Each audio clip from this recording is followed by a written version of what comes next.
अस्सलामुअलैकुम dear students, उम्मीद करता हूँ आप सब स्टूडेंट ठीक ठाक होंगे, खैरियत से होंगे। डियर स्टूडेंट्स, आज की इस वीडियो में हम BSN और पोस्ट RN फर्स्ट सेमेस्टर के सब्जेक्ट बायोकेमिस्ट्री के हम केम्यू पास पेपर को डिस्कस करेंगे और इसको समझने की कोशिश करेंगे। MCQs जो है डियर स्टूडेंट बहुत ज़्यादा बेसिक MCQs है और बहुत ही ज़्यादा सिंपल है, तो इंशाल्लाह आप लोगों को MCQs की समझ आएंगी। तो आप लोगों ने इसको समझना है और याद करना है ताकि आपको एग्ज़ाम में फिर किसी किस्म का मसला ना हो। अगर आपने चैनल को सब्सक्राइब नहीं किया हुआ तो चैनल को सब्सक्राइब करें ताकि नए वीडियोज़ की नोटिफिकेशन आप दोस्तों को टाइम पर मिलती रहे। तो डियर स्टूडेंट्स, हमारे साथ MCQs मौजूद है जिसमें MCQs नंबर 1 है। कहते हैं कि the degradative processes are categorize under the heading of. कहते हैं कि हमारे साथ वो प्रोसेस जिसमें क्या होता है, जिसमें डिग्रेडेशन होता है, जिसमें ब्रेक डाउन होता है चीज़ों का, मॉलिक्यूल्स का, लार्ज सब्सटेंसेस का स्मॉलर सब्सटेंसेस में। तो ऐसे प्रोसेसेस को हम क्या कहते हैं? एनाबॉलिज्म कहते हैं, कैटाबॉलिज्म कहते हैं या मेटाबॉलिज्म कहते हैं। मेटाबॉलिज्म आप सबको पता है कि the oxidation reduction process of large complex molecule is called metabolism, ठीक है। जबकि एनाबॉलिज्म और कैटाबॉलिज्म जो है ये आपके पास क्या है, मेटाबॉलिज्म के टाइप्स है। एनाबॉलिज्म में क्या होता है? एनाबॉलिज्म में जो स्मॉल मॉलिक्यूल्स होते हैं वो कंबाइन होकर उससे लार्ज मॉलिक्यूल्स बनते हैं, जबकि कैटाबॉलिज्म में लार्ज मॉलिक्यूल की ब्रेकडाउन होकर उसके डिग्रेडेशन होकर उसको स्मॉल कंपाउंड, स्मॉल मॉलिक्यूल्स में क्या किया जाता है, कन्वर्ट किया जाता है। तो यहाँ पर आपके पास जो करेक्ट ऑप्शन आएगा MCQ नंबर 1 में, तो वो क्या होगा? ऑप्शन बी आएगा, ठीक है। कैटाबॉलिज्म जो है ये आपके पास क्या है? ये आपके पास एक डिग्रेडेटिव प्रोसेस है, ठीक है। MCQ 2 में कहते हैं कि the exchange of material takes place. हमारे साथ वो प्रोसेस जिसमें मटेरियल की एक्सचेंज जो है होती है, ठीक है, उसका तबादला होता रहता है। तो इसको क्या कहते हैं, या ये किस प्रोसेस के ज़रिए होता है? सिर्फ डिफ्यूजन के ज़रिए होता है, या सिर्फ एक्टिव ट्रांसपोर्ट के ज़रिए होता है, या सिर्फ पिनोसाइटोसिस के ज़रिए होता है, या ऑल ऑफ दीज? तो इसमें आपके पास करेक्ट ऑप्शन डी आएगा, ऑल ऑफ दीज आएगा, ठीक है। डिफ्यूजन के थ्रू भी एक्सचेंज ऑफ मटेरियल का तबादला होता है। एक्टिव ट्रांसपोर्ट से मुराद ये है कि with the expenditure of energy के इस्तेमाल के थ्रू जो है मटेरियल का क्या होता है, तबादला होता है। पिनोसाइटोसिस भी हमारे साथ बिल्कुल यही प्रोसेस है, तो इस वजह से हमारे साथ ऑप्शन डी जो है ये क्या आएगा, सही आएगा।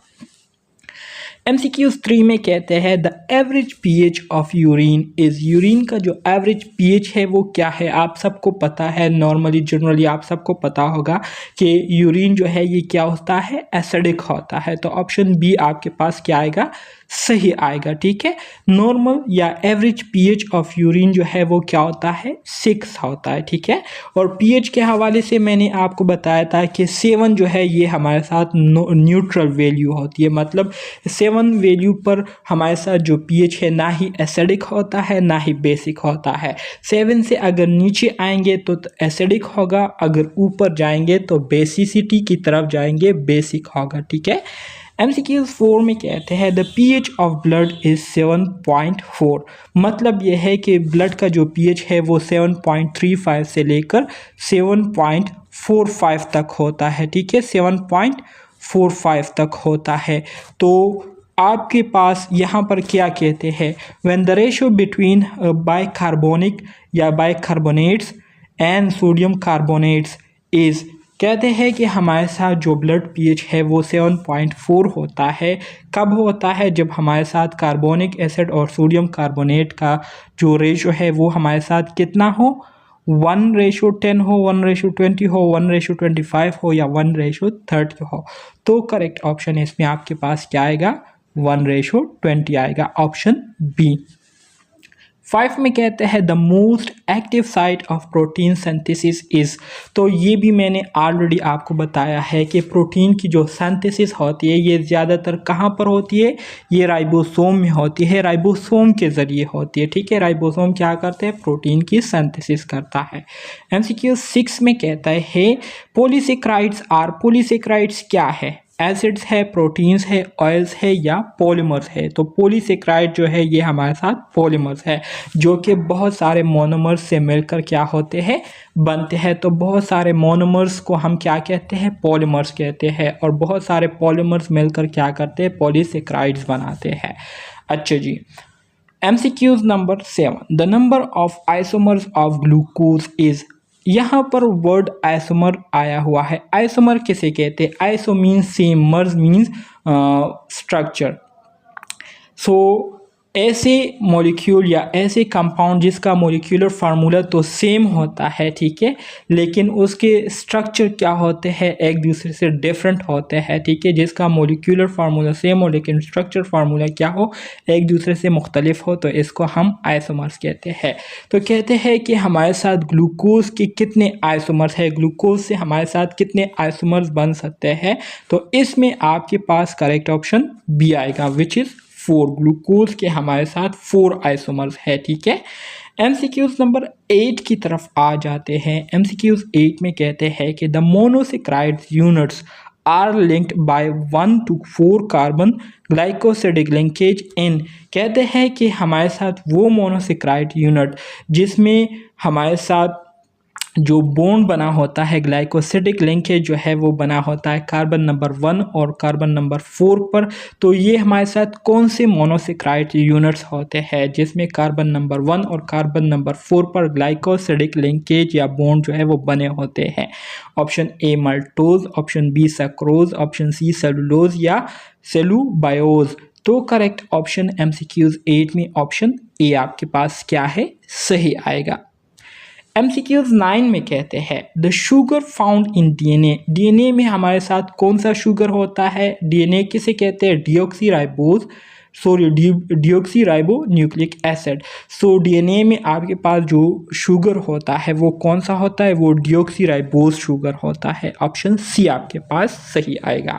इसी तरह से RNA में हमारे साथ जो शुगर पाया जाता है तो वो कौन सा शुगर होता है? उसको हम राइबोज शुगर कहते हैं, जैसे कि राइबो न्यूक्लिक एसिड। सो इसमें हमारे पास राइबोज शुगर होता है, ठीक है। ऑप्शन ए आपके पास सही आएगा। MCQs 11 में कहते हैं the sugar found in milk is. तो बायोकेमिस्ट्री में ऑलरेडी मैंने कार्बोहाइड्रेट में आपको बताया था कि मिल्क हमारे साथ किस चीज़ से बनता है। मिल्क हमारे साथ गैलेक्टोज प्लस ग्लूकोज से बनता है। सो मिल्क में हमारे साथ जो शुगर होता है वो कौन सा शुगर होता है? वो गैलेक्टोज शुगर होता है। ऑप्शन ए आपके पास सही है, सही है। MCQs 12 की तरफ आ जाते हैं। MCQs 12 में कहते हैं कि अच्छा जी, MCQs 11 में आपके पास कौन सा, MCQs नंबर 11 में आपके पास जो करेक्ट ऑप्शन आता है वो क्या है? लेक्टोज है, ठीक है। गैलेक्टोज नहीं है, लेक्टोज की मैं बात कर रहा था। लेक्टोज जो है ये फिर हमारे साथ किस चीज़ से बनता है? लेक्टोज जो है ये हमारे साथ लेक्टोज प्लस ग्लूकोज से बनता है। सो मिल्क में हमारे साथ जो शुगर होता है उसको हम क्या कहते हैं? लेक्टोज कहते हैं। लेक्टोज ये हमारे साथ डाइसेक्राइड है, जबकि गैलेक्टोज ये हमारे साथ क्या है? मोनोसेक्राइड है, सही है। तो इस वजह से हम सबसे पहले लेक्टोज को जो है हम इम्पोर्टेंस देंगे अगर मोनोसेक्राइड की बात हो रही हो, ठीक है। अगर आपको कहें कि लेक्टोज किस चीज़ से बनता है, कौन से मोनोसेक्राइड से बनते हैं, तो लेक्टोज जो है ये गैलेक्टोज प्लस ग्लूकोज से मिलकर बनते हैं। तो लेक्टोज जो है ये आपके पास डाइसेक्राइड है। MCQs 12 में कहते हैं अ polysaccharide which is often called animal starch. कहते हैं वो पॉलीसेक्राइड जिसको एनिमल स्टार्च के नाम से भी जाना जाता है, ठीक है। तो वो क्या है? वो हमारे साथ ग्लाइकोजन है, ठीक है। तो ग्लाइकोजन जो है ये एनिमल्स में क्या होता है? पाया जाता है, जो कि एनर्जी को इसने क्या किया होता है? स्टोर किया होता है। तो इसको ग्लाइकोजन कहते हैं। MCQs number 13 starch is a. Starch क्या है? अभी हमने MCQs नंबर 12 में पढ़ा कि स्टार्च जो है ये हमारे साथ क्या है? पॉलीसेक्राइड है। ऑप्शन ए आपके पास सही आएगा। MCQ 14 में कहते हैं कि maltose can be form by hydrolysis of. Maltose जो है किस तरह से बनती है या किस चीज़ की हाइड्रोलिसिस से जो है हमारे साथ मल्टोज जो है ये बनते हैं? ऑप्शन ए स्टार्च, डिक्सट्रीन, ग्लाइकोजन या ऑल ऑफ दीज। तो MCQ 14 में आपके पास करेक्ट ऑप्शन क्या आएगा? ऑप्शन सी आएगा। ग्लाइकोजन की हाइड्रोलिसिस से हमारे साथ क्या होते हैं, माल्टोज बनते हैं। मतलब यह है कि ग्लाइकोजन के साथ जब हम वाटर को ऐड करते हैं तो इसकी ब्रेकडाउन होकर इससे हमारे साथ क्या बनते हैं, माल्टोज बनते हैं। MCQs 15 म्यूकोपोलीसेक्राइड्स are. म्यूकोपोलीसेक्राइड्स ये हमारे साथ क्या है, अगर आपको याद हो तो बायोकेमिस्ट्री के यूनिट नंबर 3 में मैंने आपको बताया था केमिस्ट्री ऑफ कार्बोहाइड्रेट्स में म्यूकोपोलीसेक्राइड के बारे में मैंने आपको डिटेल के साथ जो है बताया हुआ है। तो म्यूकोपोलीसेक्राइड ये हमारे साथ क्या है, ये हमारे साथ हेट्रोपोलीसेक्राइड्स कहलाते हैं। ऑप्शन बी आपके पास सही है। 16 में कहते हैं tissues form lactic acid from glucose. Tissues जो होते हैं ये ग्लूकोज से क्या करते हैं, लैक्टिक एसिड को बनाते हैं। तो वो फिनोमिना जिसके ज़रिए ग्लूकोज से लैक्टिक एसिड बनते हैं उस फिनोमिना को हम क्या कहते हैं, aerobic glycolysis, oxidation, oxidative phosphorylation या एनएरोबिक ग्लाइकोलाइसिस कहते हैं। तो करेक्ट ऑप्शन 16 में आपके पास ऑप्शन डी आएगा, विच इज़ एनएरोबिक ग्लाइकोलाइसिस। ठीक है, मतलब ऑक्सीजन की गैर मौजूदगी में जब ग्लूकोज की ब्रेकडाउन होती है तो इससे हमारे साथ लैक्टिक एसिड बनते हैं, मतलब फर्मेंटेशन प्रोसेस के ज़रिए। ठीक है, फर्मेंटेशन प्रोसेस में क्या होता है, फर्मेंटेशन प्रोसेस में सबसे जो इम्पोर्टेंट काम हमने करना होता है वो ऑक्सीजन को बिल्कुल क्या करना होता है, रिमूव करना होता है, जिसके बाद फिर फर्मेंटेशन प्रोसेस स्टार्ट होता है। 17 में कहते हैं the carbohydrate reserve in human body. Human body में जो कार्बोहाइड्रेट स्टोरेज फॉर्म में होते हैं उसको हम क्या कहते हैं, उसको हम ग्लाइकोजन कहते हैं। ठीक है, ऑप्शन सी, जो कि लिवर और मसल्स में क्या होते हैं, स्टोर्ड होते हैं। MCQs 18 all proteins contain the dash. तमाम प्रोटीन्स जो है हमारे साथ कितने अमाइनो एसिड से मिलकर बनते हैं। तो स्टैंडर्ड अमाइनो एसिड्स का मैंने आपको बताया था कि स्टैंडर्ड अमाइनो एसिड हमारे साथ कितने हैं, स्टैंडर्ड अमाइनो एसिड हमारे साथ 20 है। तो ऑप्शन ए आपके पास क्या आएगा, सही आएगा। MCQs 19 N example of chromoprotein is. Chromoprotein की एग्जाम्पल आपके पास कौन सी है, क्रोम किसे कहते हैं, क्रोम से मुराद कलर, प्रोटीन मतलब प्रोटीन। सो हीमोग्लोबिन जो है ये आपके पास क्या है, क्रोमोप्रोटीन की एक एग्जाम्पल है। MCQs 20 an example of scleroprotein. Scleroprotein की कोई एग्जाम्पल बताए, तो ये भी मैंने आपको ऑलरेडी केमिस्ट्री ऑफ प्रोटीन के यूनिट में बताया हुआ है, जो कि यूनिट हमारे साथ यूनिट नंबर 4 है। ठीक है, केमिस्ट्री ऑफ प्रोटीन। तो उसमें मैंने आपको एग्जाम्पल बताए थे कि इन एग्जाम्पल्स को भी आप लोगों ने याद रखना है, क्योंकि एग्जाम में एग्जाम्पल से भी आ सकते हैं, जैसे कि यहाँ पर आप देख सकते हैं। तो स्क्लेरोप्रोटीन जो है ये हमारे साथ केराटिन प्रोटीन की क्या है, एग्जाम्पल है। MCQs 21 casein the milk protein is. हमारे साथ जो केसीन होता है जो कि एक मिल्क प्रोटीन है, ये क्या है, न्यूक्लियोप्रोटीन है, क्रोमोप्रोटीन है, फोस्फोप्रोटीन है या ग्लाइकोप्रोटीन है। तो ये फोस्फोप्रोटीन है। ऑप्शन सी आपके पास क्या आएगा, सही आएगा। MCQs नंबर 22 की तरफ आ जाते हैं। MCQs नंबर 22 की तरफ आ जाते हैं, जिसमें कहते हैं कि the protein present in hair. हमारे हेयर्स में जो प्रोटीन्स पाए जाते हैं उसको हम क्या कहते हैं, केराटिन प्रोटीन्स कहते हैं। ऑप्शन ए आपके पास सही है। MCQs 23 each turn off alpha helix contain the amino acid residue. अच्छा जी, हमारे साथ जो अल्फा हेलिक्स होते हैं तो इसमें हमारे साथ कितने अमाइनो एसिड जो है पाए जाते हैं, कितनी तादाद में अमाइनो एसिड होते हैं। ठीक है, अल्फा हेलिक्स में तो 3.6, 3, 4 या 4.5। तो करेक्ट ऑप्शन हमारे साथ MCQs 23 में क्या आएगा, MCQs 23 में आपके पास करेक्ट ऑप्शन ए आएगा, विच इज़ 3.6। MCQs 24 की तरफ आ जाते हैं। Tertiary structure of protein describe. हमारे साथ प्रोटीन का जो टर्शरी स्ट्रक्चर है, ठीक है, मतलब आप सबको पता है कि एक प्रोटीन के हमारे साथ कितने लेवल है, 4 है, primary, secondary, tertiary and quaternary.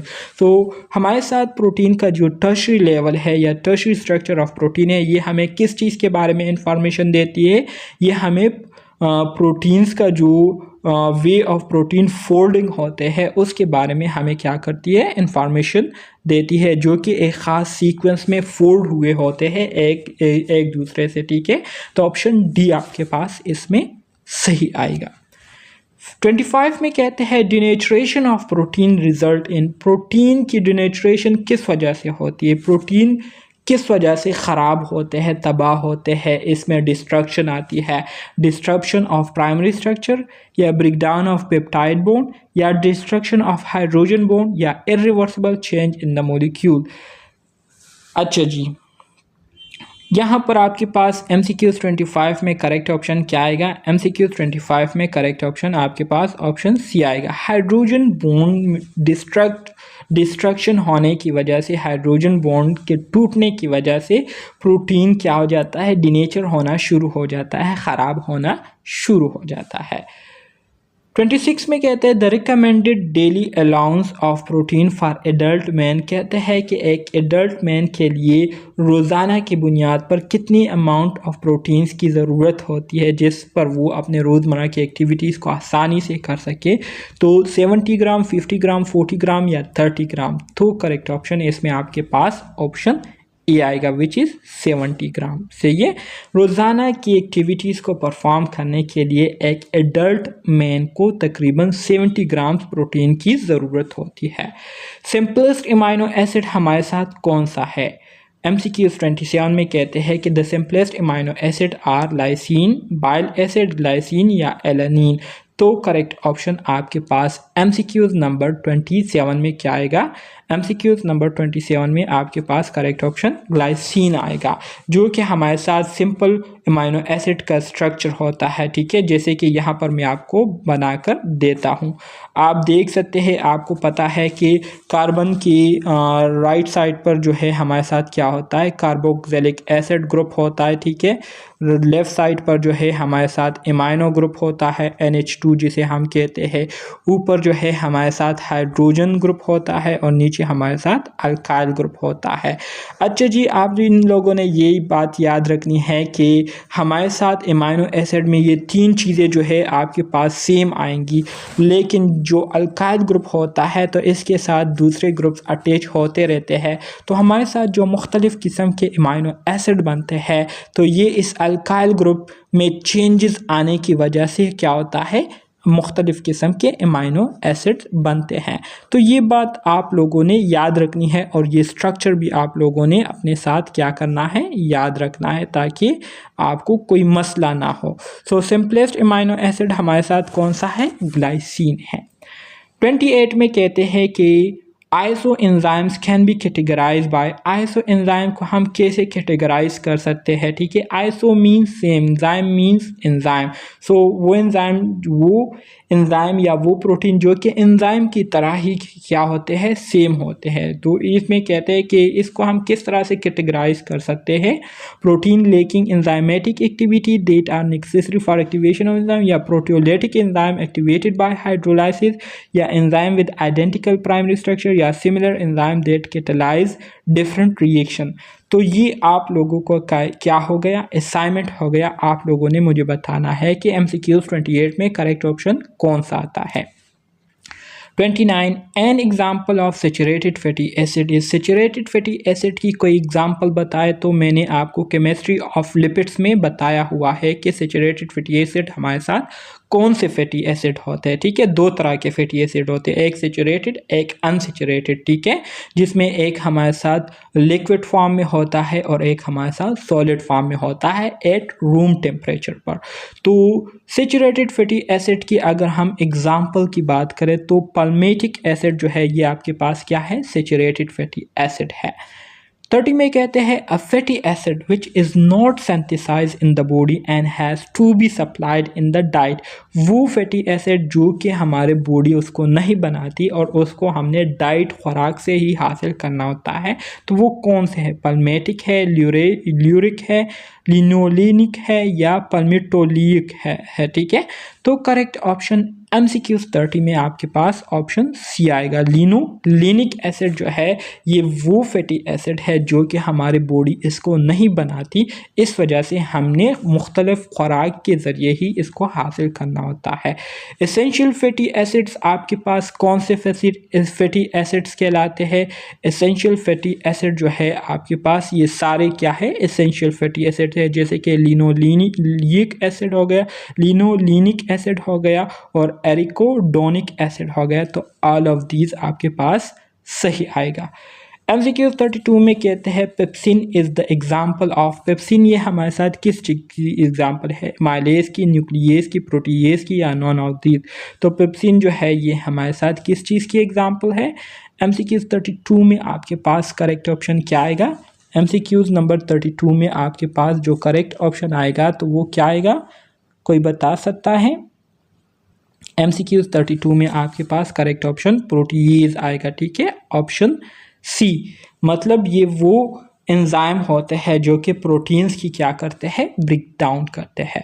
तो डियर स्टूडेंट्स, आज के लिए इतना काफ़ी है। उम्मीद करता हूँ आपको इसकी समझ आ गई होगी। अगर कोई क्वेश्चन है तो आप पूछ सकते हैं। इंशाल्लाह इस लेक्चर के पार्ट 2 में हम मज़ीद MCQs को आगे डिस्कस करेंगे। तब तक के लिए अपना ख्याल रखिएगा। मिलते हैं नेक्स्ट वीडियो में, तब तक के लिए अल्लाह हाफिज़।